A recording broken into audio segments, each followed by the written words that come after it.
దూత, పరమేశ్వరుడి దూత. సుర సామ్రాజ్యాన్ని దేవనాథుడికి అప్పగించి నీ పాతాళాన్ని నీ వేలుకో. కాదంటే కథన రంగాన నిన్ను కసిమసంగక తప్పదు. శుభముహూర్తాన యుద్ధ సన్నద్ధుడనై దండెత్తి వస్తానని శివుణ్ణి హెచ్చరించు. ఏ విష్ణువు వరంగా విష్ణు కవచాన్ని శంఖచూడునికి ప్రసాదించాడు, ఆ మహావిష్ణువే కపటోపాయంతో దానిని తిరిగి స్వీకరించాడు. తులసీదేవి విష్ణు భక్తురా. ఆమె పాతివ్రత్యం విష్ణు స్పర్శతోనే భంగపడాలి.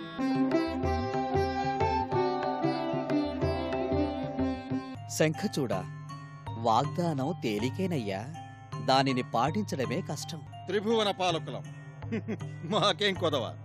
ఏదడిగినా ఇస్తాం, మీ కోరిక నెరవేరుస్తాం. నీ కంఠంలో మేలిహారమై ధగధగలాడుతూ కాంతులీనుతున్న ఆ కంఠహారం కావాలి.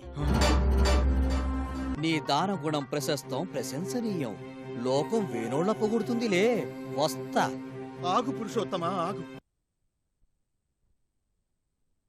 సూర్యచంద్రులే గతి తెప్పినా, సముద్రాలు మేరమీరినా నేను ఆడిన మాట తప్పను.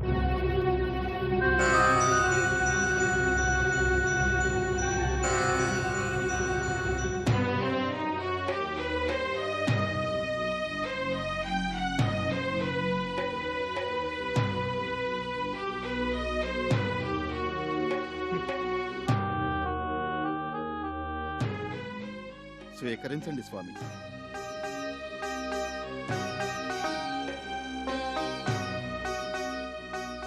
శంఖచూడ, కోరినదే తడవుగా కొండంత అండగా నిలిచి నీ ప్రాణరక్షణ కావించే ఈ హారాన్ని మా కొసగి దానవ చక్రవర్తివి, దానచక్రవర్తివయ్యావు. నీ యశస్సు అవనీతలంపై సప్తసాగరాలు కులపర్వతాలు ఉండు పర్యంతం నిలుచునుగాక. యశస్వీ భవ.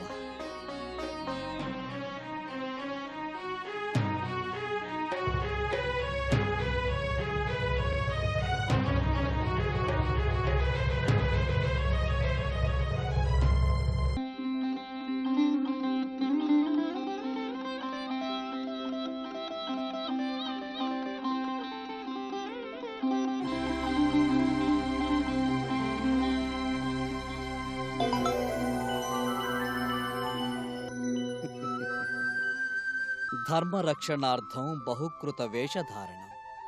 హరుని ఆజ్ఞ పాలించి శంఖచూడుని కంఠహారాన్ని దానంగా పరిగ్రహించాము. మా కపట నాటకాన్ని గ్రహింపని దానవుడు బ్రహ్మ ప్రసాదించిన రక్షా కవచాన్ని మా కొసకి తన ప్రాణాలకు తానే సగం ముప్పు తెచ్చుకున్నాడు.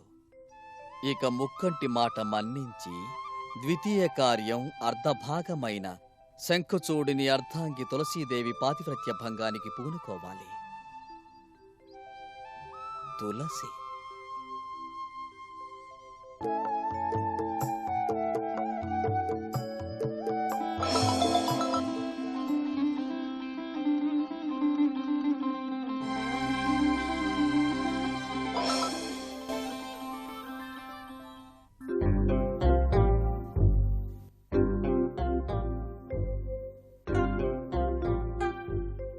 దేవి,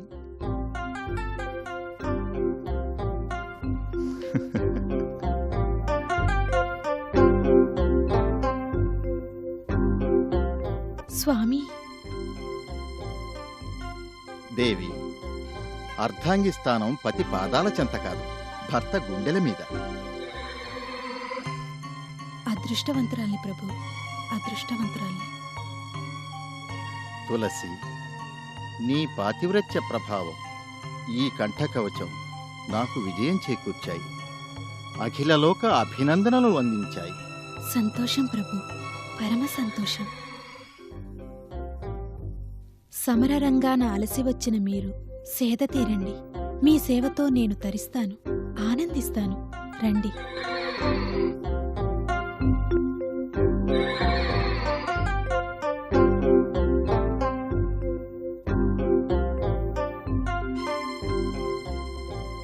నాథ, శివుడు దేవదేవుడు, త్రిమూర్తులలో ప్రథమగణ్యుడు, ముక్కోపి ముక్కంటి, త్రిపురాసురాంతకుడు, బ్రహ్మ విష్ణువుల తోడున్నవాడు. వారిని మీరెలా జయించగలిగారు?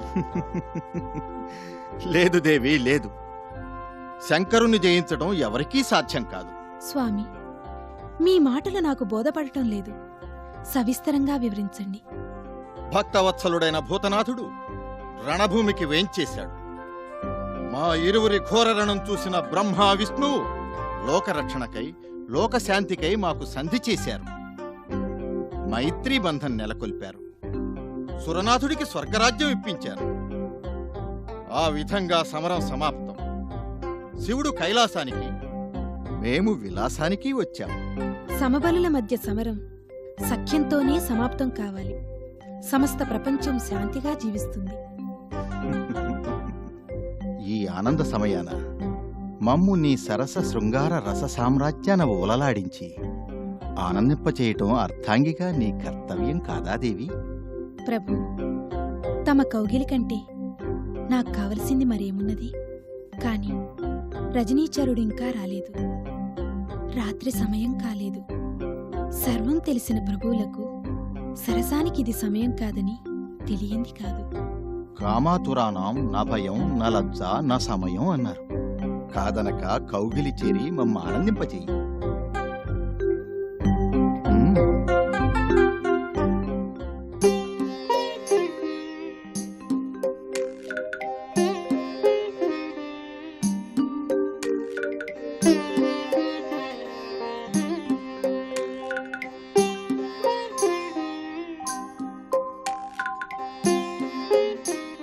నీ సిగ్గుదొంతరలు, నీ వలపు చూపుల విరులు మరులు గులిపి మాలోని మదనతాపాన్ని మరింత పెంచి మదన కథనానికి పురిగొల్పుతున్నాయి దేవి, అనుగ్రహించు.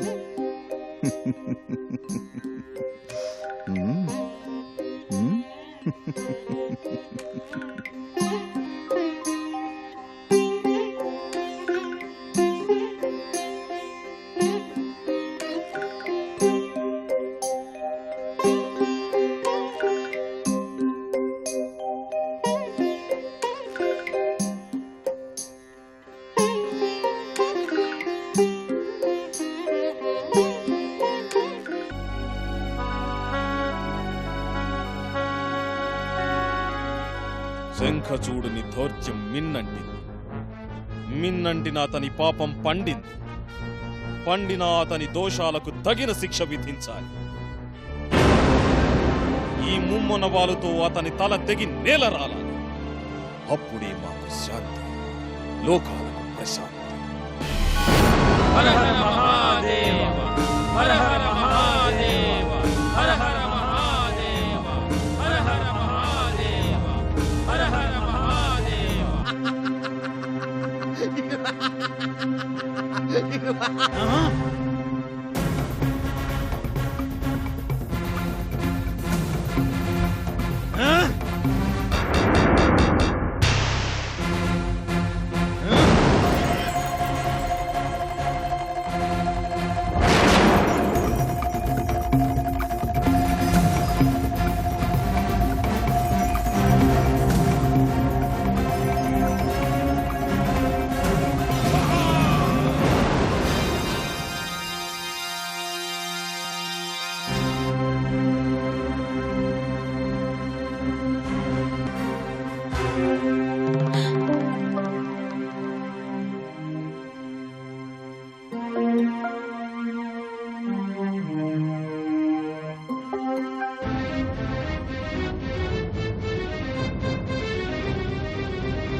ఎవరు నీవు?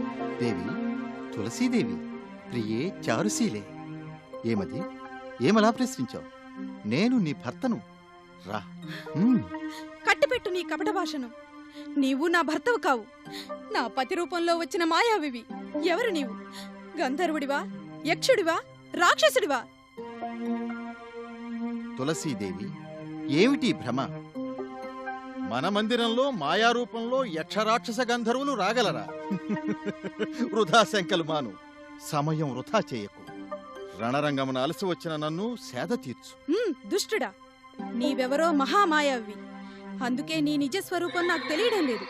నీవెవరైతేనే నా మందిరంలో ప్రవేశించి నన్ను మభ్యపెట్టి వంచిన నీవు తగిన ప్రతిఫలాన్ని అనుభవిస్తావు.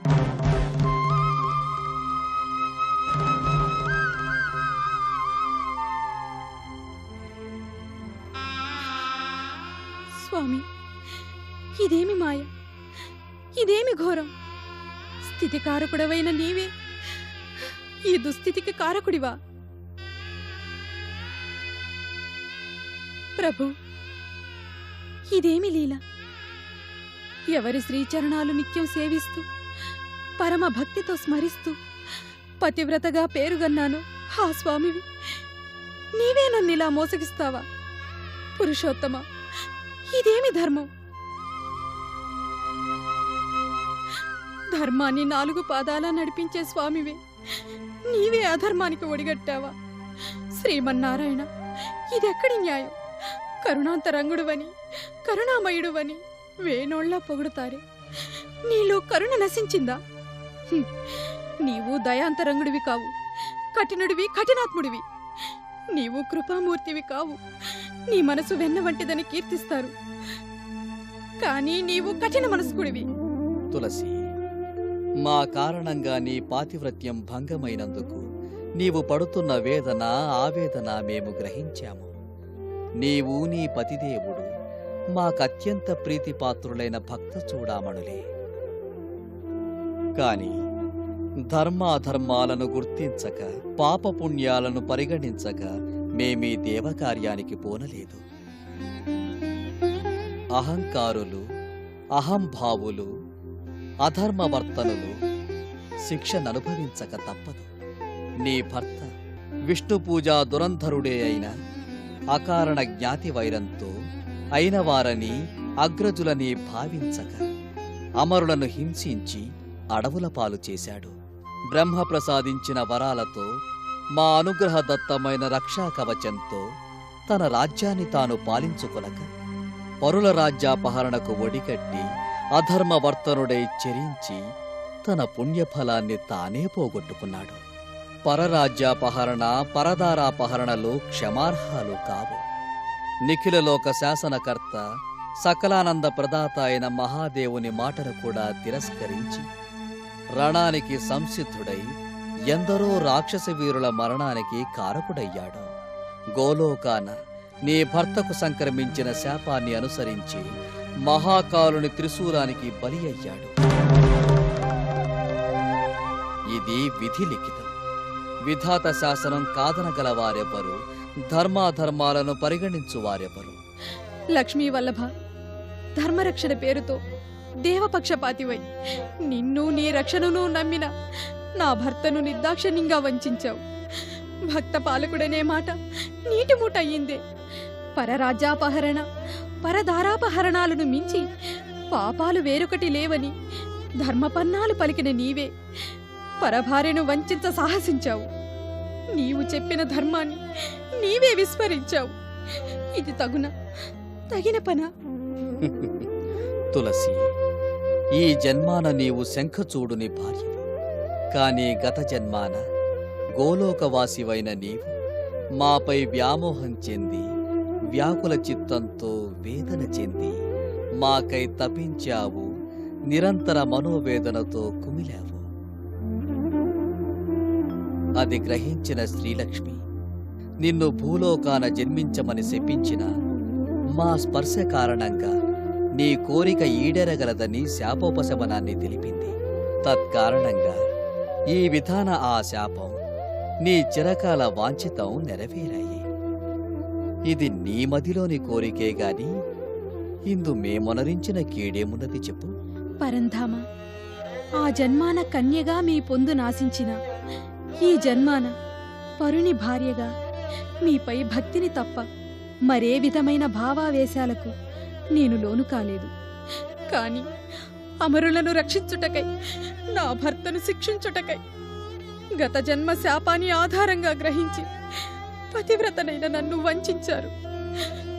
భక్తునిపై గల అనురాగ వాత్సల్యాలను విస్మరించి కఠినాత్ములై కడతేర్చడానికి మార్గాన్ని కల్పించారు. ఏ పాషాణ హృదయంతో ఇంతకు సాహసించారో, ఏ పాపమెరుగని నన్ను అపవిత్రురాలిని చేశారో ఆ పాపానికి తగిన శాపాన్ని అనుభవించండి. పాషాణ రూపులై పడి ఉండండి.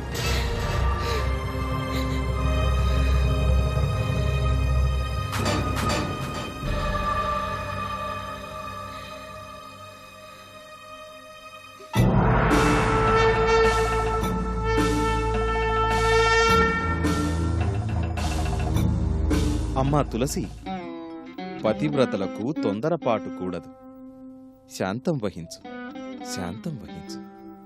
మహాదేవ, మహిమాన్విత దివ్య ప్రభావ, కరుణించవలసిన కారుణ్యధాములే కాటు వేయడం తగునా దేవా? ఇది దైవధర్మమా, శివలీలా వినోదమా? తులసి, కార్యకారణాలు లేనిదే ఏదీ సంభవించదు. నీ పాతివ్రత్య మహిమతో పరంధామునే శపించావు.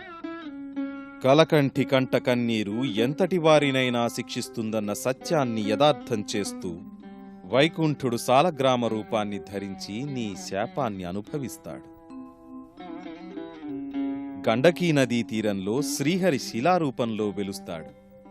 ఆ శిలలు సాలగ్రామాలుగా పవిత్రమైన లక్ష్మీనారాయణ స్వరూపంగా పూజలందుకుంటాయి. మాకు అత్యంత ప్రీతిప్రదమైన కార్తీక మాసాన నీ పూజ కావించి సాలగ్రామాలను దానం చేసిన వారికి అంత్యాన శివసాయుజ్యం లభించగలదనే వరాన్ని అనుగ్రహిస్తున్నా. దేవకార్యార్థం నీవు మలినమైన ఆ కళంకం నిన్నంటదు. విష్ణు స్పర్శతో, విష్ణు సేవలతో పవిత్రం పునీతమైన నీ తనువు వృక్షరూపాన్ని ధరించి పూజార్హమవుతుంది. భూలోకాన నీవు ప్రతి ఇంటా వెలసి పూజలందుకుంటావు. నిన్ను సేవించిన గృహిణులు ఏ కష్టనష్టాలు లేక శివానుగ్రహానికి పాత్రులై సకలైశ్వర్యాలతో తులతూగగలరనే అపూర్వ వరాన్ని అనుగ్రహిస్తున్నాను. తులసి,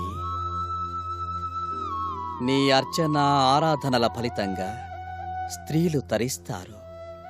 నీ దళాలతో పూజ నాకు ప్రీతికరమవుతుంది, శీఘ్ర ఫలదాయి అవుతుంది. నీకు ఎల్లవేళలా నా సన్నిధి లభిస్తుంది. నీ భర్త శంఖచూడు శంఖరూపం ధరిస్తాడు. విష్ణు పూజలో శంఖోదకం పవిత్రవంతంగా, సేవనంలో పాప ప్రక్షాళనకారిగా మన్ననలందుకుంటుంది. శంఖువు, తులసి సంయుక్తంగా మా సేవా భాగ్యాన్ని పొందగలరు. దేవాది దేవులారా, దివ్య ప్రభావులారా, అనన్య సామాన్యము అవ్యాజమైన మీ కరుణకు పాత్రురాలనయ్యాను. తెలిసి చేసిన, తెలియక చేసిన విష్ణు స్పర్శతో పునీతనయ్యాను. మీరొసగిన వరాలతో సంతృప్తిని పొందాను.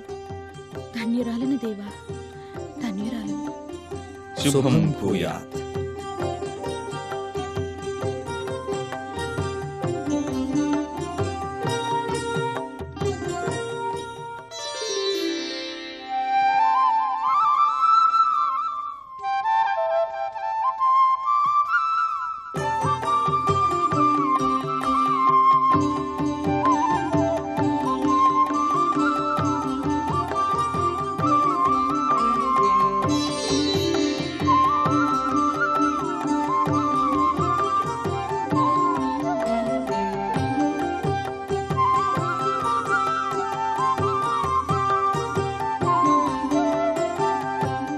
దిలీప చక్రవర్తి కుమారుడు భగీరథుడు గంగను మెప్పించే యత్నంలో తన రాజ్యాధికారాన్ని వదులుకుని అడవులకు బయలుదేరనున్నాడు. భూలోకవాసుల పుణ్యం ఫలించే కాలం రానున్నదన్న మాటే కదా పరమేశ్వర. ఈశ్వర అనుగ్రహానికి పాత్రుడై భగీరథుని ప్రయత్నం ఫలించాలి. షట్సహస్ర రాజభస్మం అలా ముక్తి లేకుండా పడి ఉండగా తరుణోపాయం తెలిసిన వంశీకులు కార్యసాధనకు ఉపక్రమించకపోవడం ఉత్తమం కాదు. భగీరథ, భానువంశ ప్రతిష్ట పరిడవెల్లేలా పలికావు.